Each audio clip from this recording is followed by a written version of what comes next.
There are two sulfur-containing amino acids that are protoneogenic, which means they are used in the synthesis and build-up of proteins, at least in humans: methionine and cysteine. Methionine is an interesting one because methionine is always the first amino acid that is transported to the ribosome and added to the chain, although it's not actually a chain yet because it's the first one, when protein synthesis occurs inside of cells. An interesting fact that you may not have known before, but because when these things are used for energy specifically, sulfur is not a compound unless if you're considering the coenzyme A part of these metabolic processes. Sulfur is not at all involved inside of the main parts of these energy releasing processes. Things like acetyl-CoA. Acetyl doesn't have any sulfur in it. Neither do things like fumarate, malate, glucose pyruvate, anything like that. None of them have sulfur in them. So what does your body do with this sulfur? How does your body get rid of it? How does your body deal with it? And what happens to it once that sulfur ends up being off the molecule? Because cysteine and methionine can actually contribute to these processes. Methionine can turn into cysteine, and cysteine can turn into pyruvate. So I'm basically just going to go through the metabolism of methionine into cysteine, into pyruvate for the rest of this video.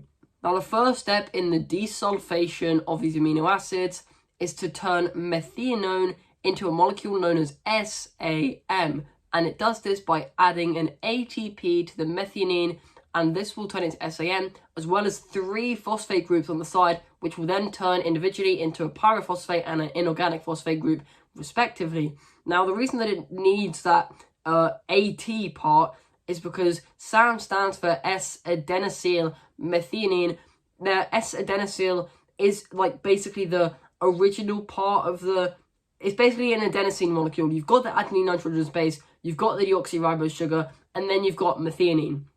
What's interesting about methionine is that it has the sulfur, sort of one methyl group, one carbon into its chemical structure. This means that when when the S-adenosyl part attaches to the sulfur group, it creates an S plus molecule. And this reaction, by the way, was catalyzed by the enzyme methionine adenosyl transferase, but this S plus bit that you've got in the center of the molecule, it doesn't want to be S plus. It wants to just be S.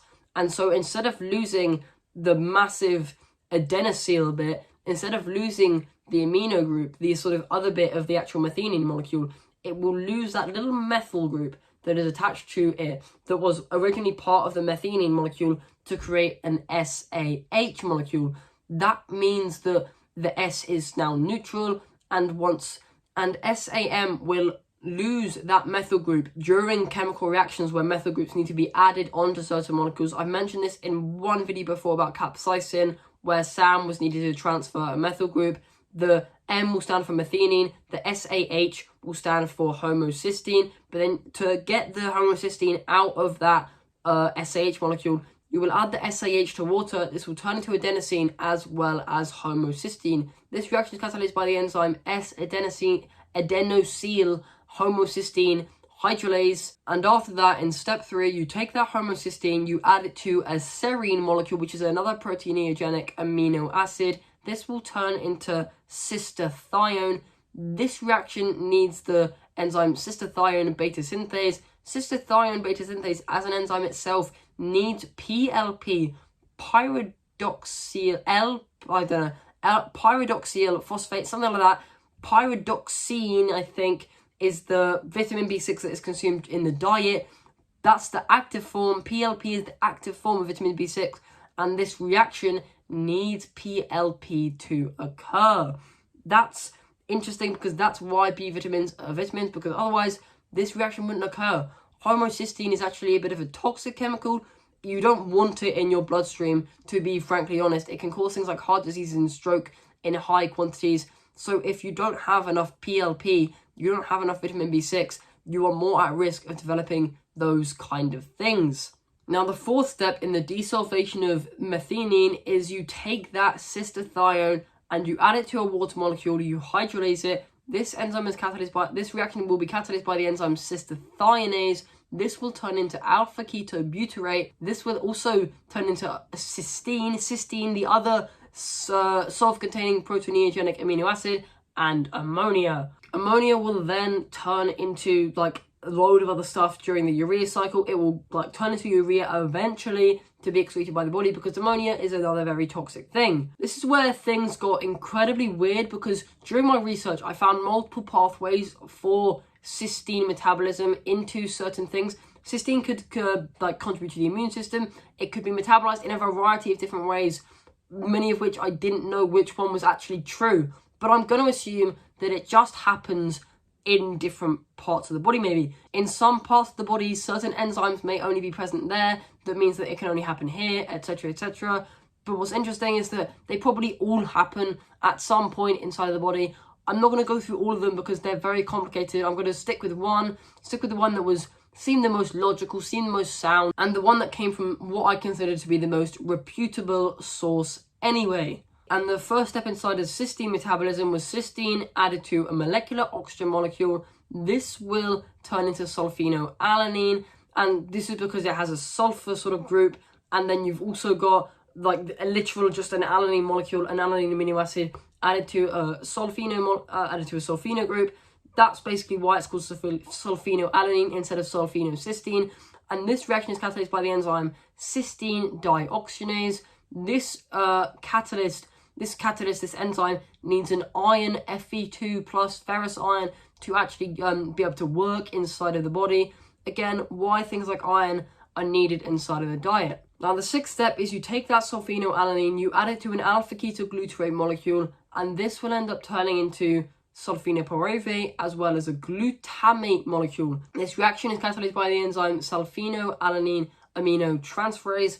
This enzyme also relies on PLP, pyridoxine phosphate, something like that, as all aminotransferase enzymes do. When alpha-ketoglutarate and glutamate are involved, all of these enzymes that catalyze those reactions, where instead of producing ammonia, it is alpha-ketoglutarate turning into just straight up glutamate. PLP is always needed inside of those reactions.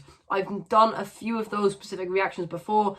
Unfortunately, I didn't mention the fact that PLP was involved, but now, if you've watched all those videos and you didn't know that before, now you do. Now, the seventh step is a spontaneous reaction. It's a spontaneous hydrolysis reaction where sulfinopyruvate, which probably is quite an unstable molecule, will be hydrolyzed by water to turn into sulfite, not sulfate, but sulfite, and straight up pyruvate. Pyruvate, we know what happens then. Pyruvate, that's what produces energy. Sulfite, that's the waste molecule. What does your body do with sulfite? How does your body get rid of sulfite? Sulfite is a very bad thing that your body wants to metabolize and get rid of immediately. So sulfite plus molecular oxygen using the enzyme sulfite oxidase will turn into sulfate, the more common molecule, a more common sort of oxygen sulfur containing molecule that exists. Less toxic, still pretty bad, but less toxic than sulfite, which will then be excreted in the urine.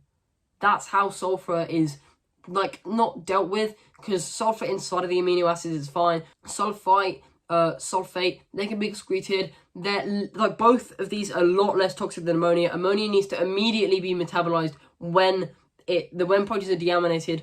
When proteins are deaminated inside of the liver, your body cannot risk sending ammonia out into the bloodstream to then eventually be gotten rid of by the process that is like the kidney sort of process, where it's like absorbed and some of it's reabsorbed, but most of it goes in the urine.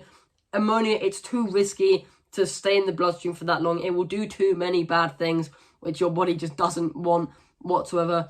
So that's why it's immediately gone through the urea cycle in the liver cells to actually get rid of that. But sulfite's not as bad, so it will then be metabolized into sulfate. Sulfate, really not too bad, as long as it's like not in small quantities, because then that is literally sulfuric acid ions. Not great, but it's less bad than ammonia, so it's safely excreted by the body.